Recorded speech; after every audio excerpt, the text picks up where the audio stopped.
હવે વાત કરીશું હોલિકા દહનના પાવન પર્વની।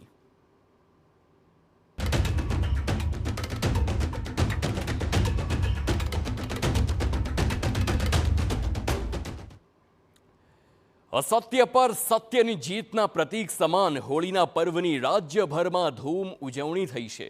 મેટ્રો શહેરથી લઈ છેવાડાના ગામડા સુધી અનોખા શ્રદ્ધાભાવ સાથે લોકોએ પરંપરા મુજબ હોલિકા દહન કર્યું। ગાંધીનગરના પાલજ ગામમાં રાજ્યની સૌથી મોટી હોલિકા દહનનું આયોજન કરાયું।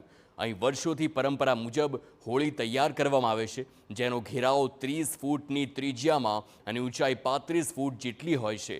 તો બીજી તરફ સુરતના પાંજરાપોળ દ્વારા હોળીનો પર્યાવરણલક્ષી સંદેશ આપવામાં આવ્યો। આ વર્ષે પણ સુરત પાંજરાપોળમાં હજારો મણ ગાયના છાણના ગૌકાશથી હોળી પ્રગટાવવામાં આવી છે। તો અમદાવાદના માનવ મંદિરમાં વૈદિક હોળી દહનના કાર્યક્રમમાં મુખ્યપ્રધાન ભૂપેન્દ્ર પટેલ ઉપસ્થિત રહ્યા। આ કાર્યક્રમમાં મોટી સંખ્યામાં લોકો પણ ઉપસ્થિત રહ્યા।